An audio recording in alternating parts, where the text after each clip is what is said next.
Hey YouTube, Joeboy here. So, guys, I'm about to drop a bomb on you. The Straw Hat Pirates are destined to be maybe the greatest pirate crew in the history of the One Piece universe. Those are just facts. But this doesn't stop fans, Oda, and through him even characters within the story from questioning Luffy.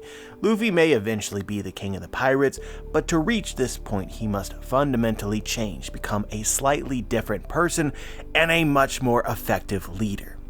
What exactly is leadership in One Piece? What does Luffy offer as a leader? Does he have failings? Will Luffy undergo a character arc to change? In what ways? In most every way? How do the Straw Hat crew work?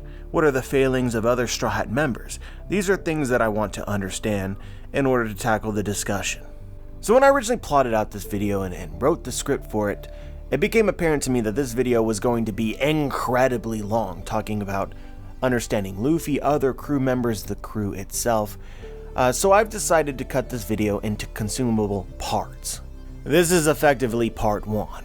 This is something that I wanted to try. It'll make it easier to produce videos because editing a 40-minute video is not fun. So let me know what you think about it.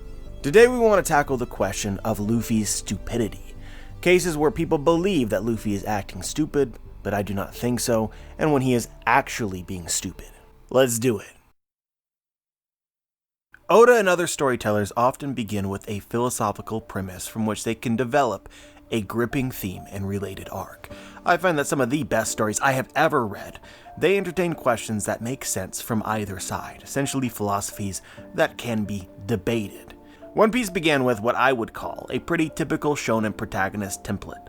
Luffy, the lovable, determined idiot. He's not smart in the ways intelligence is typically characterized. It's obviously a story meant to entertain, but as our society has grown to desire elements of realism in our fantastical supernatural fantasy worlds, someone like Luffy doesn't necessarily fit. Luffy is the kind of person who cannot recognize his own friends if they wear a mask. That's just reality. So essentially the question here, guys, is Luffy too stupid to realistically become the Pirate King, regardless of what will obviously happen in the story? Are we supposed to believe that someone with an IQ on par with an actual monkey, and I'm really not sure if I should be insulting monkeys that much, is the one who rises above all others and eventually saves the world from entrenched corruption and evil? Realistically, maybe not. I think that these are natural thoughts to have. And so this question is actually highlighted in the story through contrast. A prime example being Trafalgar Law and Luffy. Law is everything we associate with competence in society. High IQ, he's careful, a mastermind planner, and also determined just like Luffy. Certainly in the real world, Law would be the more promising prospect to become the greatest of anything and potentially save the world. Yet Luffy is going to surpass him, and it seems clear that Oda will have a compelling argument as for why, because the philosophy can be looked at and believed from either side. Luffy may not have a high IQ. In a school or a business setting, he would probably fail miserably. Society would quickly weed him to the bottom. But that doesn't mean that Luffy isn't intelligent. He just possesses what I think is an underappreciated form of IQ. Spiritual intelligence. And this is what separates him from a character such as Law, and really everybody else in the story. You guys know that I read Brandon Sanderson's novels, Stormlight and The Cosmere. He also brushed on this concept in a very different way, so I want to discuss it from this way because I think it's much more clear. I don't consider this important spoilers. There is a character in the Stormlight series who asked a god who had the ability to grant both a ability and a curse. He asked this god to grant him the capacity to save humankind. In turn, the god granted him the capability of great intelligence. Just not all the time. He wakes up every day a different person, either very smart or very stupid, and every level in between.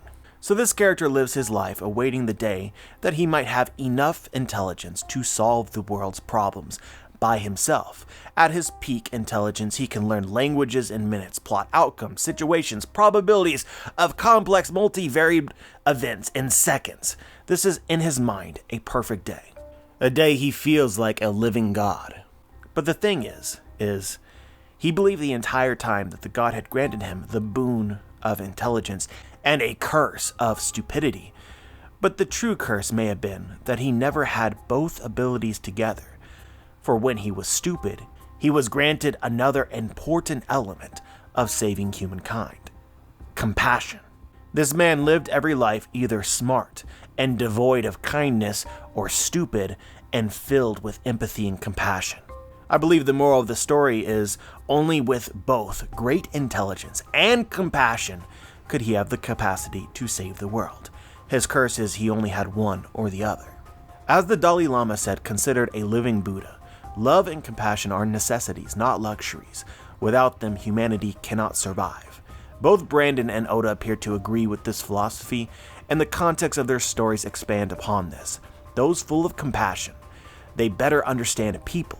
Intelligence is not just limited to people with gifted mechanics like numbers and lines and memory and logic and reason.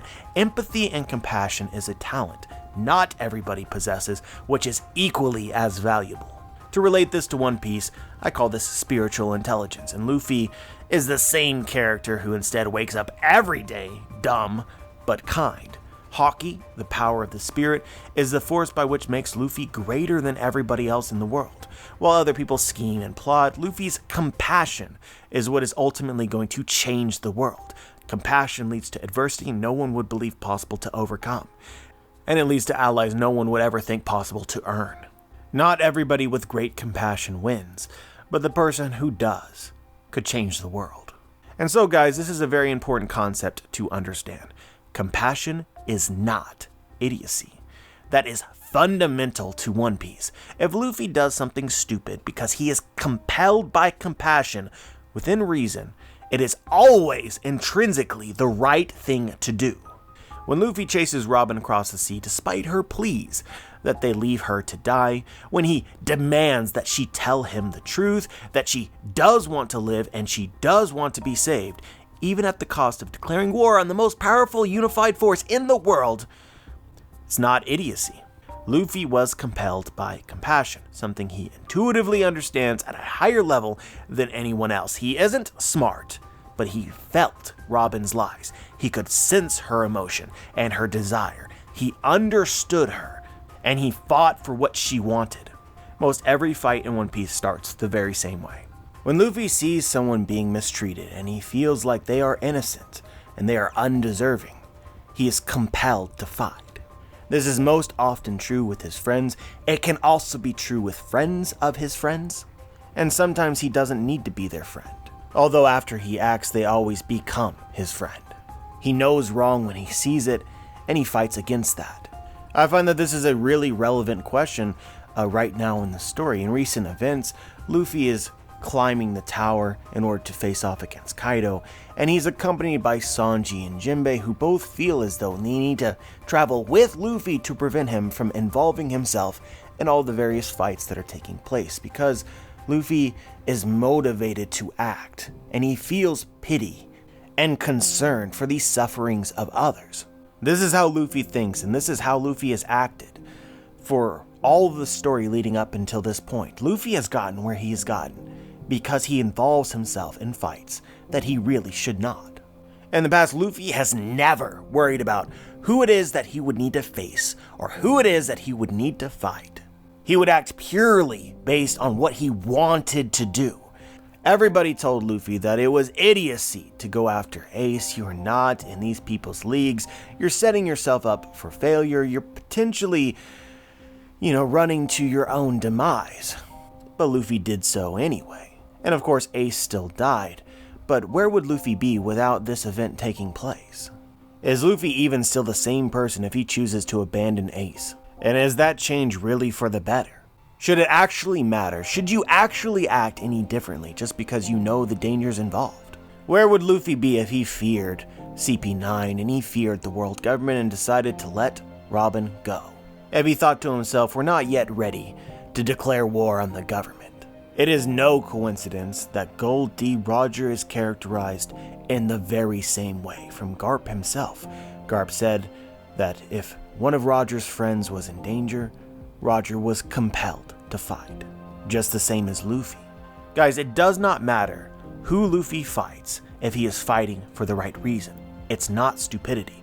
If you want to know what stupidity actually is in One Piece, when, in Arlong Park, when Luffy tried a new attack on Arlong and got his feet stuck in the ground, that was not compelled by compassion, that was just stupid. Luffy could have cost the entire crew their lives for a bit of fun that backfired badly. When Luffy encounters Caesar Clown in Punk Hazard, he doesn't know his abilities, he doesn't take him seriously, and Caesar Clown manages to defeat him because of Luffy's ignorance and his carelessness in this case. It's not compelled by compassion, this is actual stupidity. I don't think that everybody understands the nuance of Luffy's stupidity, and hope that this clarifies to some extent. It doesn't matter the odds or the opponent. Fighting for compassionate reasons is always the right thing to do, and the reason Luffy is going to become king. It's just the thing that people take for granted is that Luffy becoming king was always a long shot, and it was always important from the beginning that Luffy dismiss this. From recently in the story in Whole Cake Island, Oda explained that Haki blooms when you fight strong opponents, when you face great adversity. Luffy is inevitably going to face more adversity than any other character in the One Piece story, because he cannot avoid fights, because he does not fear the trials, because his compassion dictates, not logic. It seems like people are forgetting this, and Oda is openly questioning this in the story, although the advice may make sense. I think that there is only one pathway for Luffy becoming the king of the pirates. Perhaps the risk of death in the story is acceptable, so that Luffy avoids losing himself along the way.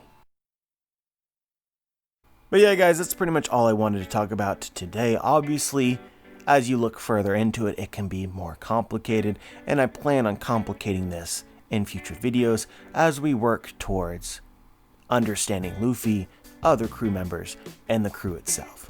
As always, I'm curious as to what you guys think. Leave your thoughts in the comment section below. Like the video if you liked the video, dislike the video if you disliked the video, subscribe if you want to be notified for my future content, and as always guys, have a wonderful day.